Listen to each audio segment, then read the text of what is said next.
All right, and I'm not going to lie to you, Scott. We're at the point of the draft right now, where a lot of these dudes could be gotten from me for a decent packet. I'm just going to put that out there. I'm going to be honest with you. I'm an honest type dude, even when I'm dealing. 109, I'm just going to go the last possible quarterback that could be taken in the first round, JJ McCarthy. I'm assuming he smashes in the title game, which helps his stock. Well, if you're ticking him here, it's probably for a reason.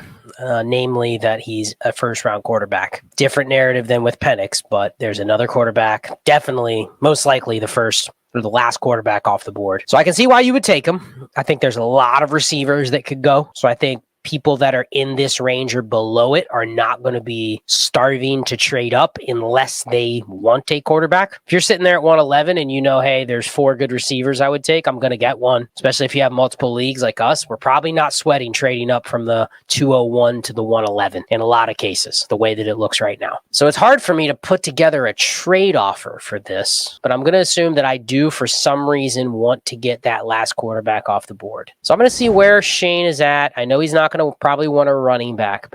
I'm going to try to gauge where he's at straight up for a wide receiver. So I'm going to offer Shane Drake London straight up for this pick. Sold.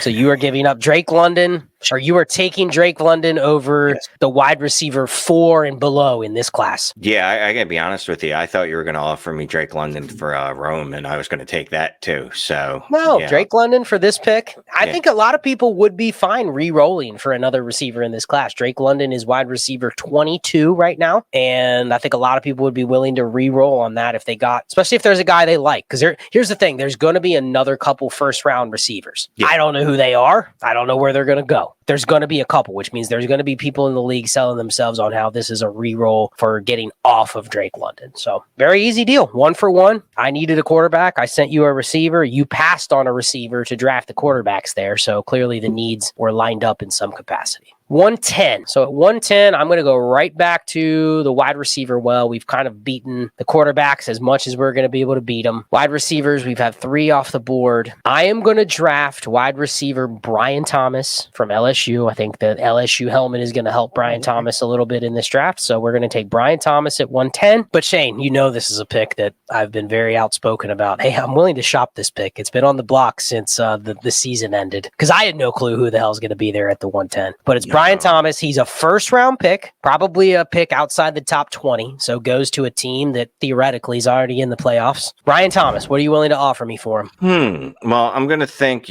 since you were picking fairly late, your team's pretty good. Hopefully you didn't trade for this pick. So let's go down lower. Let's see if you're willing to re-roll. I will offer you DK Metcalf for this pick. And I will kindly accept your trade. Very clean. I like DK Metcalf as a tier 2 receiver, 10 through 25-ish. And I think I'm alleviating a little of the risk that comes with picking one of the rookie receivers here. So I think that's a very fair deal. But I think like Drake London, there's somebody that has DK Metcalf or somebody that has Drake London. They're sick of that guy, Shane. They want a reroll. And It's a very clean for 1 for 1. So we've gotten 2 deals done that looks like that. So hopefully the viewers and the listeners can kind of see that that might be what trades for these later picks looks like. Preference. Pure 1 for 1. There's no leverage. There's no add a second. It's, hey, I like the pick. Hey, you like the receiver I have? Let's make the swap. You were up. 1 pick left each. Yeah, and I'm thinking, will there be any running backs drafted in the first 2 rounds? And if they are, are you taking them? This early? I mean, Jatavian Sanders, 1.75. We're going to go Jatavian Sanders. He's going to get steamed up by the time the draft rolls around. He's going to be a metric freak. So I'm going to go Jatavian Sanders. Yeah, I'm looking at mock draft database right now. They have Jatavian Sanders projected to be pick 49 in the draft. They have him going to Cincinnati, which people would be excited about if that happened. I would not be excited about that. Although T. Higgins might be gone. So I mean, you never know. You never know. But that's a second round pick. Yeah, I can live with that. I think he gets steamed up a little more, but yeah. This is a pick that I know you just took a tight end. So you're probably looking at this tight end as this is a potential difference maker, which means I'm going to have to pay potential difference maker prices to you. So I'm going to go back to the quarterback well. Remember, there's been 5 quarterbacks taken already. So I'm kind of assuming that maybe you were one of those teams that just, missed out on the QBs and would like a little bit of infusion of youth at QB. So I am going to offer you, and at this time we will already know, but I am going to offer you, Shane. Oh, that is tempting. Baby. I'm going to offer you give me a third because I need to feel like I won this deal. Because I'm swallowing my pride. You give me a third and the pick, and I will give you Bryce Young. Yes, I'll do it. Yes, I will. You're taking Bryce Young just because he's the quarterback? He's the quarterback. He was the 101 in many a draft last year. I know you shouldn't hold on to your priors. I'm buying into the narrative that it wasn't his fault sport. Definitely not his fault. As Robin Williams would say, I blame everyone around him, from the owner to the GM to the head coach to his receivers to his line. Probably the hydration specialist on that team has some part to play in it. I blame everyone on that, and this is the cheapest you'll get Bryce Young. I'll take a shot on Bryce Young at 111. How high of a pick with this exercise would you pay for Bryce Young? Would you have paid the Michael Penix pick, or would you rather have had Michael Penix? I got to be honest with you, I think I'd stay on Penix. JJ McCarthy, I'm looking at the 3 picks before this, or the 2 picks before this, Brian Thomas and JJ McCarthy. I definitely would take him over. But I got to be honest with you, I think everybody else, 101 through 108, I would hold steady there. Yeah.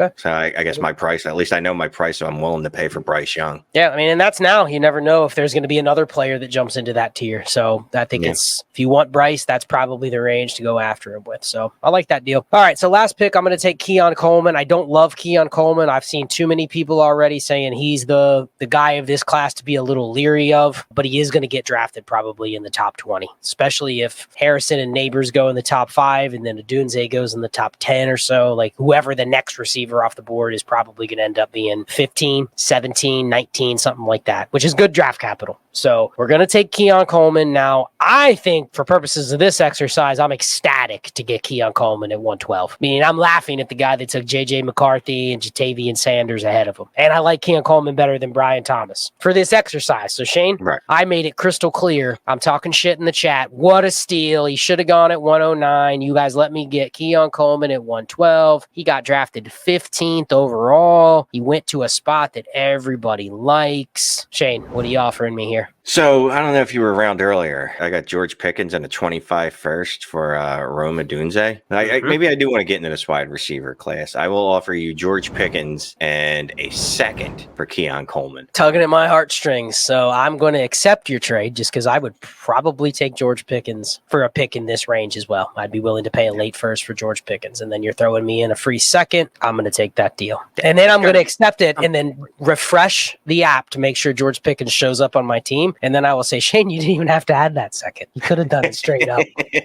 Just to make you feel a little worse about paying that tax that you didn't have to pay. Well, so what sucks about that is that I've now, because it's on MFL, and I used one of their cool functions, the notepad, and I've put on my notepad, don't trade with Scott unless you absolutely have to. That guy's kind of a douche. Fair. Well, we're done. I didn't even track how many trades we got accepted, but I think generally most of them, I think we got done. A couple we didn't do, and I think we just declined and moved on. But hopefully this was a useful exercise to everybody. We're doing it this early for a reason, just because our gauge on what these tiers are going to look like are very, very novice at this point. We don't have a lot of information aside from just guessing what players are going to be there and guessing based on what early reports are on where players are going to get drafted. What was your one takeaway from this, Shane? Could be the tiers, it could be the trade values. What's your one takeaway? You left this exercise now thinking a little differently about the class. I thought the tier break was 106. You know what I mean? Like I thought that coming in, and I still feel that, but I do feel there's room for another wide receiver to move to expand that tier, depending, because, as you're talking about Keon Coleman, let's say another wide receiver does get to top 15 capital. it's going to be hard to put them outside of the 107. You know what I mean? Or not feel good about the 107, I should say. And Michael Penix, he's going to stretch this class to 108. I'd say this class feels pretty deep is what I'd say, which is amazing due to the fact that there is not one running back that I could even imagine taking in the first round of this draft. So, there's a couple tight ends that are good, obviously multiple wide receivers and multiple quarterbacks. So it's a deep class. I'll say that. Do you implore people to, if you're sitting at the 110, 109, to try to move up into the 107, 108 range, up, like even one or two spots and pay move a little bit more now before it becomes clear? Yeah, move up or move out. I mean, here's the thing though, right? So that tier could have, or not the